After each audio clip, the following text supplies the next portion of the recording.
战浩宇抱着花束走进办公大厦。下班时间，很多职员都往外走，看到战浩宇抱着花束进来，他们也见怪不怪了。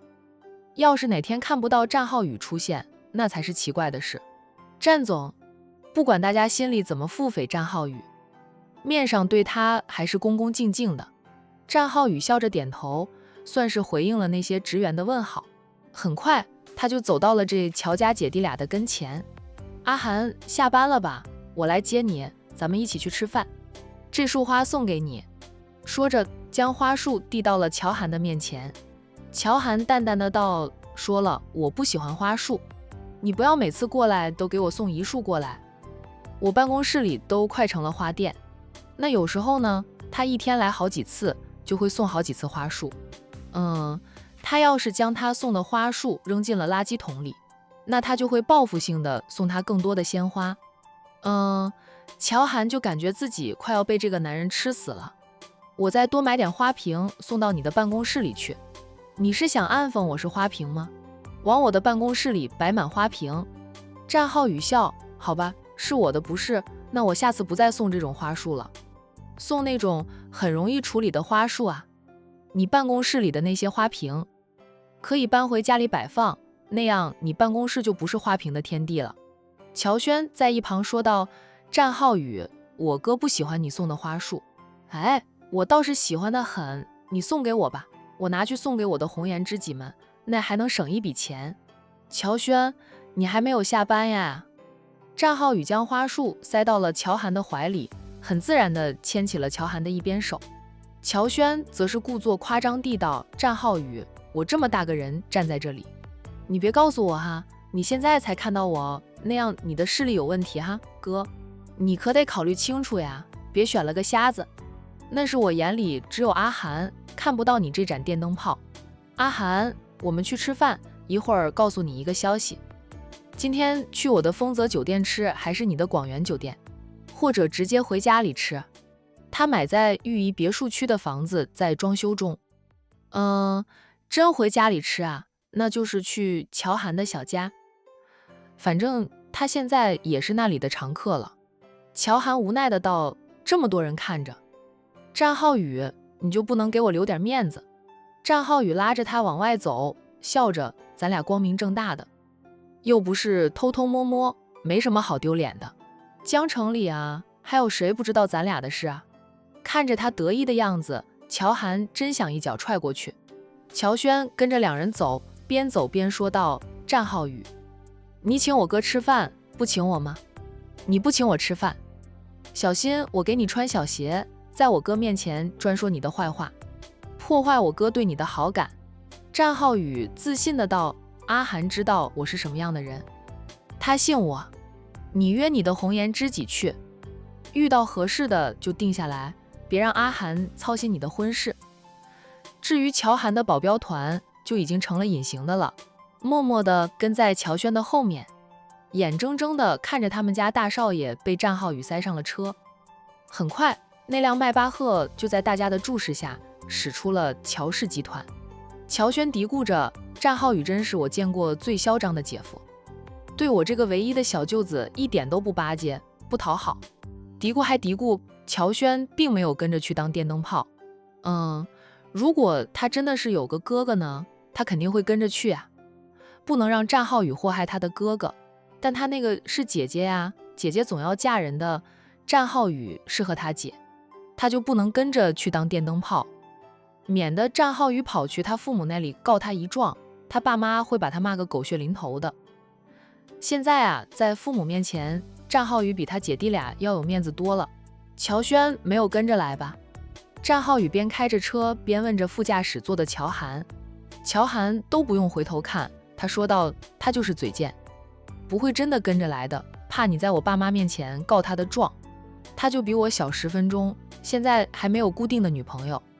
我有了你，我爸妈自然就将目光瞄准了他，开始操心他的人生大事。你一告他的状，我爸妈骂他，骂着骂着就会变成催婚，他怕死了。对于弟弟还没有定下来的心思，乔涵也有点着急，却也无奈。他有了战浩宇，弟弟的另一半还不知道在哪里呢。嗯，以前老想撮合弟弟和凤晴的，可惜弟弟没意思，凤晴对他弟弟也没感觉，就现在凤晴身边有个方瑶了。战浩宇嘿嘿的笑，我也不想老是告他的状的，谁叫他老是当电灯泡，打扰咱们俩约会。那么大个人了，还不如洋洋有眼色呢。洋洋都知道电灯泡是什么意思。洋洋姨丈老师说他是小电灯泡，说的多了，他就慢慢的明白过来，只要姨丈和小姨在一起，他跟着去，姨丈就会说他是电灯泡。你说有件事儿要跟我说，什么事啊？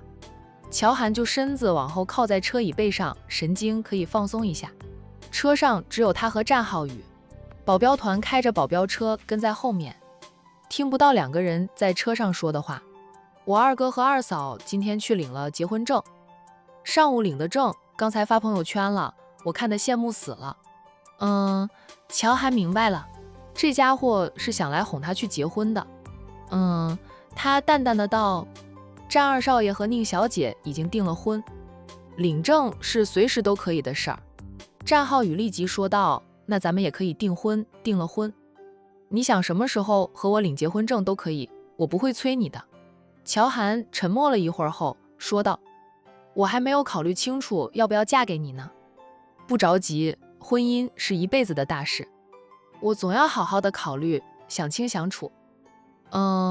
不能一时冲动就把自己消出去了。你慢慢考虑，想清楚了，随时可以跟我说，我们随时能订婚。领证、办婚礼，保证一条龙服务，不用操心半分，你还可以继续忙你的事儿。结婚那几天，你休假几天，跟我结个婚就行。婚礼后还得休息1个月，我们需要度蜜月，你平时忙的连喝杯水的时间都没有，咱们结婚你可得好好的休息休息。我想你很少去旅游吧？乔涵老实的道，我长大后就没时间出去旅游了，每天都忙得脚不沾地的，哪有时间去玩？不过我去过的地方很多呀。因为经常出差的缘故吧。蜜月你想去哪里？战浩宇问着他。乔涵想了想说道，我喜欢山清水秀，就又比较安静的地方，我好好的研究一下，找一个山清水秀又安静的地方，住上1个月，好好的过咱们的2人世界。原来他是喜欢山清水秀的地方，他们游游山庄不就是山清水秀的，就平时也很安静。你喜欢游游山庄吗？喜欢呀。在游游山庄度蜜月吗？战浩宇笑道，那倒不是，那是咱们以后的家，要度蜜月肯定是出门，我都还没有想好要不要嫁给你呢，就说到度蜜月的事了。乔涵自嘲地笑道，只要和你一起，很容易被你带入坑里去，我的精明以及自制力在你面前没啥用啊。阿涵，你还在考虑这件事？是我哪里做的还不够好吗？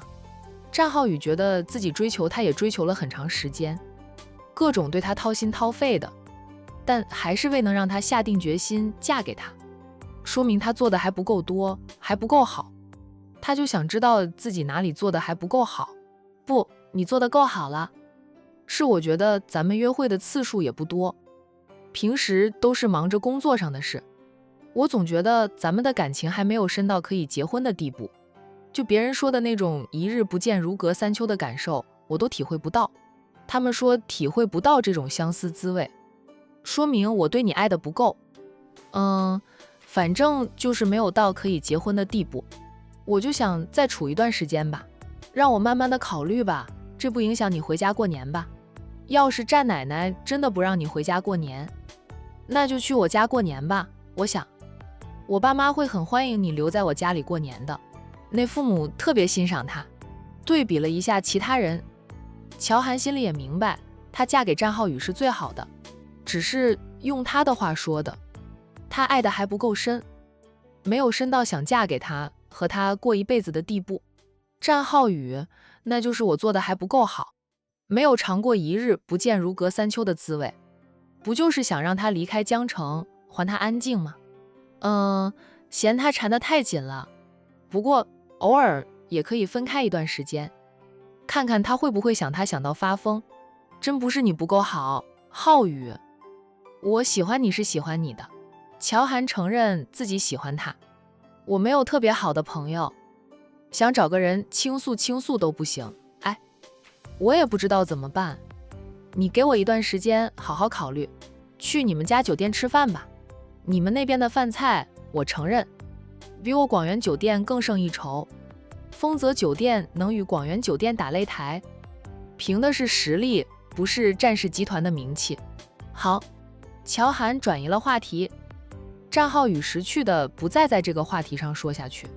到了丰泽酒店，战浩宇停好了车，然后先乔涵一步下车，绕过车身来到副驾驶前，体贴的帮他拉开了车门，伸手给他搭着下车。乔涵不禁笑道，我又不是七老八十的老人家，下车需要人扶，我这是体贴，绅士风度。乔涵笑着搭着他的手下车，就让他表现表现吧。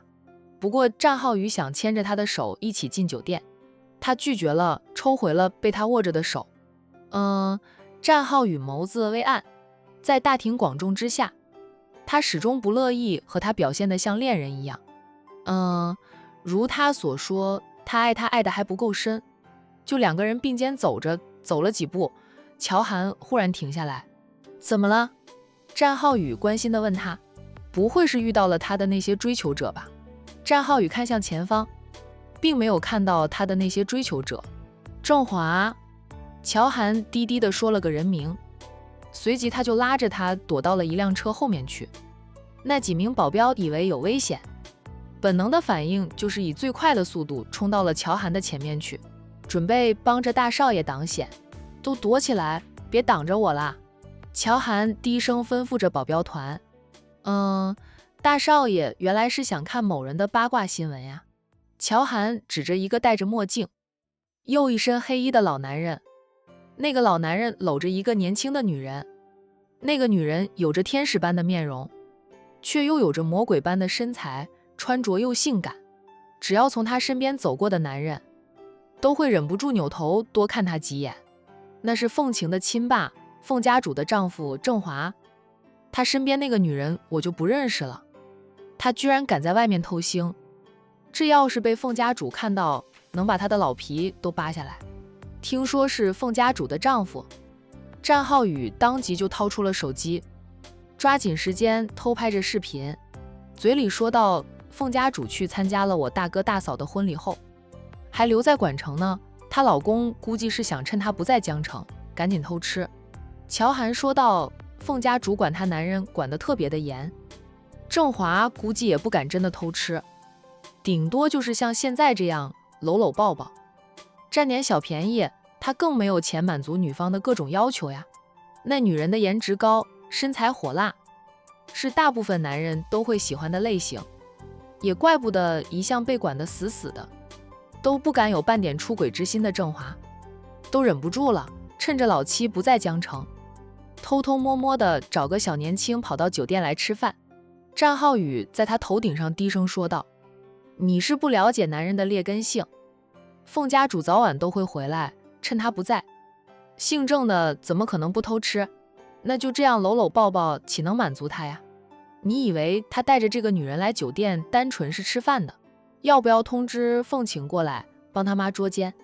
乔涵说道，凤晴在凤家有点艰难，让他来帮凤家主捉奸，反而会被凤家人质疑是他搞的鬼。这种事就要让凤家主不经意的看到，让她亲自抓到她丈夫出轨才行。话说，凤家最近很不太平呢。凤晴的几个哥哥在外面都养着小三小四的，她的几个嫂子跟她哥哥闹得厉害，上流社会这个圈子里的人都知道了。据说凤家人除了凤晴之外，其他人早就知道凤大少爷他们在外面有女人的，只是帮着瞒住了几位少奶奶。后来被凤晴看到哥哥和外面的情妇在一起，她不忍心几个嫂子被蒙在鼓里，告诉了嫂子们，然后她的兄嫂就开始吵吵闹闹了。那站在女人的角度里，乔涵觉得凤晴做得不错，不能因为出轨的人是自己的哥哥，就包庇帮着欺骗嫂子们。角色调换，如果是自己的丈夫出轨，谁都知道，就瞒着自己又是什么感受？郑华没有那么傻，凤家主要是回来了，他肯定不会出去鬼混的。战浩宇说话时闪烁着黑眸，低笑的道：“不过我们可以帮凤家主一把的，没有看到就算了，看到了，总要告诉他老人家一声的。好歹是我大嫂的姨婆，也算是我大嫂的亲戚了。阿涵，你说是不是？”乔涵说你也够坏的了，唯恐凤家不乱是吧？不过我支持你啊。乔涵说完也忍不住笑了笑，说道：“看来我也不见得有多好。不，咱们都是大好人。你看郑华干的是什么事儿呀？他做的是错事，我们是帮他纠正过来，是为了凤家主出气，可不是陷害他、冤枉他。像我这种对感情特别专一的男人，特别不耻郑华这种行为。若是嫌弃家中老妻，大可以离婚；不想离婚，又想外面年轻漂亮的女孩子，妄想鱼与熊掌兼得，哪有这么好的事儿？反正他拍到了郑华勾搭年轻女孩子的视频，丰泽酒店也有监控，绝对能拍到郑华搂着那个女人走进酒店的画面。可不是他冤枉郑华呀，凤家主那么厉害，郑华也敢到外面偷吃。郑华已经搂着那个身材火辣的女人进了酒店，乔涵等人也就不必躲躲藏藏了。他站直了身子，视线还盯着酒店门口，低沉的道：“郑华在我们这个圈子里的存在感几乎等于零，他不过是凤家的上门女婿，是他嫁给凤家主，不是凤家主嫁给他。听说他们当初结婚的时候，凤家主给了郑家彩礼的。她嫁给凤家主之后，主要任务就是和凤家主生娃，生的儿子跟她姓，生的女儿才跟凤家主姓。当然了，她愿意让儿子也姓凤也是可以的，不过她没有让儿子姓凤。可能男人对于儿女姓氏这种事情还是特别执着的吧。总觉得自己的孩子就该跟自己姓。凤家主管丈夫管得严，郑华身上的零花钱从来都不超过500块钱的。以前他也出去鬼混过，不过被凤家主知道，教训过后，他就有那个色心没有色胆了。现在他有钱出来鬼混，估计是他的儿女们孝敬他的吧。他对儿女们倒是挺好的，特别疼爱闺女，是疼爱凤若。对于凤晴这个亲生闺女，他和凤家主一个样疏离淡冷。凤晴不在他们身边长大，回归凤家也都20几岁了，与亲生父母是很难再培养出感情。以郑华的处境，谁会去留意他？认得他的人真没有几个，他戴上墨镜，就更少人能认出他来。我是以前看到他陪着凤家主出席过宴会数次，才对他有印象，否则此刻也认不出他来。战浩宇恍然，原来如此。江城上流社会若是有宴会，战浩宇偶尔也会出席，不过他不怎么关注到凤家主的丈夫。不是巧涵说，他都不知道那个老男人是凤家主的丈夫郑华。走吧，我们也进去了。乔涵扯了战浩宇的衣衫一下，战浩宇跟着他走，边走边说道：“不知道凤家主什么时候会回来，真的迫不及待的想看凤家的大戏。”乔涵偏头看他2眼，说道：“就算凤家主发现了她丈夫在外面偷吃，也不会在外面闹，会把郑华带回去。关起门来闹，你想看好戏都看不到啊！不是有凤晴吗？凤晴亲手把凤家表面的平静打破了，他爸的绯闻能瞒得住啊？我反正是不信的。”想了想后，战浩宇低声说道：“那个凤晴也不简单呀。他把家里搞得大乱，他就可以找机会把他的哥哥们清理出凤氏集团。没有那些搅屎棍，他在凤氏集团的地位能够牢固些。真不愧是凤家主的亲生女儿，对付自己的手足都是那样的狠。”乔涵沉默了一下后，替凤晴说话。凤晴身上是有着凤家女人的狠劲，但他的狠和凤家主的狠还是有点区别的。我敢赌，他最大的限度就是将兄长赶出凤氏集团，不让他们在凤氏集团中饱私囊、拉帮结派、搞风搞雨的，绝对不会像凤家主那样害死自己的手足。战浩宇知道他家乔涵很欣赏凤晴，不好再说凤晴的不是，换了一个话题。一行人进了酒店，战浩宇带着乔涵直接坐他的专用电梯上到顶楼，来到他的总统套房，里面有旋转自助餐厅，就让乔涵想吃什么就吃什么。战浩宇还是想知道郑华和那个火辣身材女人在做什么，他偷偷的发信息，安排人帮他盯着郑华的一举一动。要是郑华带着火辣女郎开了房，进了房间就拍张他们一起进房间的背影照就行了。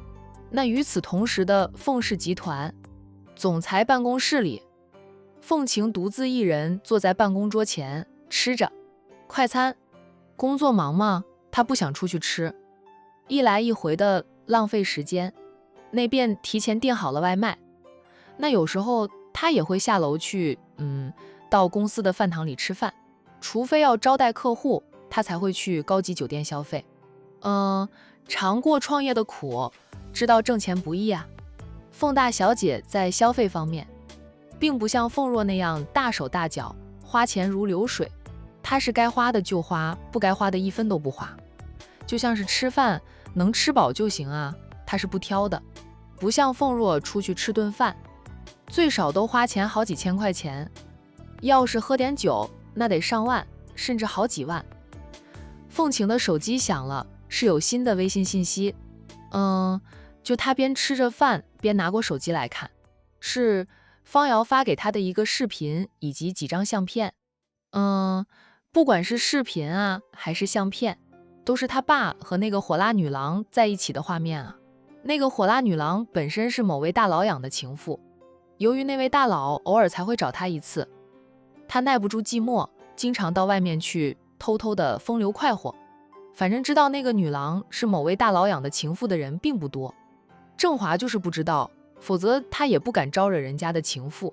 凤晴看完了视频以及相片后呢，便发信息给方瑶，对方瑶说道：你那里保留着就行，我这里看过了就删除，不能保留着，我妈回来万一怀疑到我头上会查看我的手机。方瑶回复他，已经保留好。大小姐吃饭了吗？正在吃，叫了外卖。那边的方瑶蹙了蹙眉，大小姐不要老是叫外卖，公司里不是有饭堂吗？可以在饭堂里吃饭。你若是没有时间，提前跟我说一声，以后我每天给你送饭。凤晴看着他发过来的信息，心里暖洋洋的。那回到凤家后，他可以说是孤军奋战，没有人与他是一条心的，就连母亲都不是真正的和他一条心。母亲也不是他一个人的母亲，还是哥哥和凤若的母亲。凤若在母亲面前撒娇自然的很啊，他就撒不来。那好在有方瑶，方瑶来到他身边，他明白方瑶的职责以及他待在他身边的意义后，虽说也考验过方瑶，对他的信任比对家人要深几分。方瑶也帮了他很多的忙，记得方瑶刚到他的身边时对他说过，今后所有人都有可能会离开他，但他不会，他从被派出来开始，就一辈子都忠于他，属于他的心腹，不离不弃，除非他死了呀。那他若是死了，也会有人迅速取代他。他身边呢，不会缺少真正忠心的心腹。方瑶几乎是个全能的人，什么都会做。做饭当然也难不倒他，他做饭还特别好吃呢。凤晴觉得打字太慢了，干脆就打了语音通话。在方瑶接听电话后，他问他：你吃了吗？还没有，等会儿再吃。大小姐需要我给你送饭吗？你已经够忙的了，不想再给你添麻烦。我也不是天天吃外卖，偶尔不想出去，才叫的外卖能吃饱就成，还能省下不少的时间，中午休息一下。保证下午有足够好的精神上班。你让人跟踪我爸，没有被发现吧？他们俩的初次见面，不能让我妈猜到是我的手笔。方瑶温沉的道：我办事，大小姐放心啊。凤晴笑了笑，说道：我放心，那行，你去吃饭吧，我也吃完了。一会儿把与我爸出轨的聊天信息删除了。我妈那个人疑心特别重，对我也没有100%的信任。凤若又告过我的黑状，她冷静下来后会第一时间怀疑我的。好，方瑶明白。对了，大小姐有件事也要告诉你。什么事？郑先生带着那个火辣女郎去丰泽酒店吃饭的事，被乔大少爷看到了。战家三少爷当时和乔大少爷在一起，战三少爷拍了视频。凤晴默了默后说道：乔少认得我爸很正常，战浩宇估计是不认得的，乔涵告诉他的吧。就这2个人还真的走到了一块儿，可惜了，2个都是特别优秀的男人。怨不得凤若提到战浩宇就咬牙切齿的骂战浩宇死无赖，最无耻，抢走了他喜欢的乔涵。大小姐可以将捅破这件事的恶人交给战三少爷去做，他明里暗里都开始针对着凤家。对他们来说，战浩宇属于敌人了。想到凤家和商太太姐妹俩的关系，还有凤晴对管城那边的态度，方瑶又在心里叹口气。大小姐怕是不会与管城那边为敌的。大小姐还想查清楚上一任家主的真正死因。方瑶敢说，如果大小姐有证据证明上任家主是死于现任家主的手里，她不会再当凤家这个接班人，还会脱离凤家，回到她自己的小世界里去。她并不像表面的那般柔弱，事实上，在回凤家之前，她已经是个事业有成的年轻女老板。由于养父母对她不好，老想吸她的血，她才会一直隐瞒着自己是个老板的事，让人以为她软弱无能，以为下一任的凤家主还有可能是凤若。笑死人了，凤家的铁规是不容许任何人更改的。凤若不是凤家亲生的女儿，别说她能力不够出众，哪怕她能力非常出众，在知道她不是凤家亲生女儿的那一刻起，她就失去了继承的资格呀。不用，战浩宇也不会知而不说的，他会如你所愿，他本身就不想凤家好。有了那样的证据，无需我们算计他出手，他就会自己出手，反正他看热闹不嫌事大。海童是他大嫂，凤晴说道。战印底下的几个堂弟都对海童这个长嫂十分的尊敬。方瑶嗯着，那我们就看着吧，等着战浩宇将郑华出轨的事捅到家主那里去。你去吃饭吧，我吃饱了。好。凤晴很快就挂断了电话。方瑶将手机从耳边一落，看着手机良久，才将手机揣回裤兜里，然后从副驾驶座上提过了一个袋子，袋子里面装着的也是打包好的饭菜。就他也是吃外卖吧，常常在外面奔跑，其实呢，他没有太多时间做饭，也没有太多时间找个好地方坐下来慢慢的享受美食，经常都是打包好拿到车上，等忙完了再吃。大小姐建议他买台房车啊，以他的收入，他也买得起房车。除非大小姐需要他每天给他送饭，他就买辆房车使用，否则都不需要。大小姐都能吃外卖，他又不是什么尊贵身份的人，怎么就不能吃了？那在被带进训练营接受魔鬼式训练开始，他都是在吃苦。能被送到大小姐身边，对他来说已经是很幸福的事。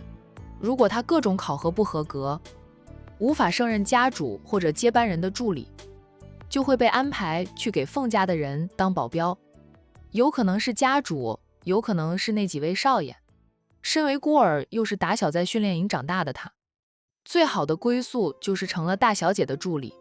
凤晴吃饱喝足后，将袋子一收，扔到了垃圾桶里，抽了几张纸巾擦了擦嘴边的油渍，再擦一下桌面，便扔了纸巾，人跟着往后一靠，靠在黑色的转动椅上，拿过手机，重新看着方瑶发给他的视频，准备看清楚点再删除。看着打扮的显年轻也不失帅气的亲爸，搂着比他亲妈小几十岁的火辣女郎，凤晴嘀咕着老头子年轻的时候，大概是个少见的美男子吧。现在都一把年纪了，稍一打扮起来都是个帅老头。哦，怪不得他妈管夫急眼，不知道他妈看到他爸在外面找女人的钱，还是他哥哥以及凤若他们给的。他妈是什么感受？那与此同时的管城，从管城大酒店回到悠悠山庄，海童直接回房里梦周公去，那是睡的症状还是很明显。战印是陪着他一起回房间的，看着他进了房间，迫不及待似的爬上床，倒头便睡。战印走过来，挨着床沿边上坐下，笑着说他困了，在车上可以睡的，到家了我会抱你下车。硬撑着回来的，老公，我睡一会儿。你要睡吗？不睡的话，你去书房里看看书好吗？战印温柔地看着他，温声说道，你睡吧，我还不困。海童闭上眼睛，很快便睡了过去，看他几分钟就睡得香甜。战印俯下身去，在他的额上印下一吻，大手摸着他的脸，然后又附到他还是平坦的小腹上，再在他的耳边低柔的道，彤彤，辛苦你了。静坐了片刻后，战印才站起来，走出了卧室，转入了房里的小书房，在书桌前坐下，桌子上放着一本书，那是孕期知识的书。战印已经看完了，不过他反复看，希望能将一本书的内容都能记住吧。海童没有怀孕前，他对孕期知识一窍不通。海童怀孕后，虽说很多人帮着他一起照顾海童，但他还是想自己照顾他。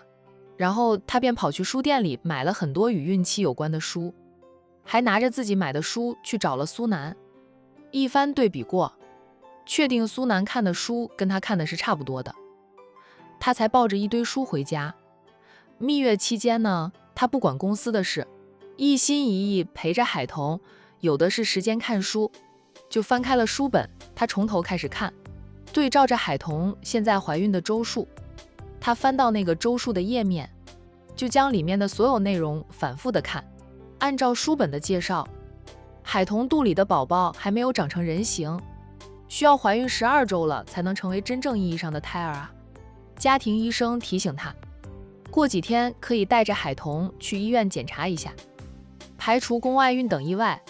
战印的手机收到了新的微信信息，他掏出手机点开来看，是老三发给他的一些相片以及一段视频。相片上的人他不认识，视频里的主角就是相片上的人。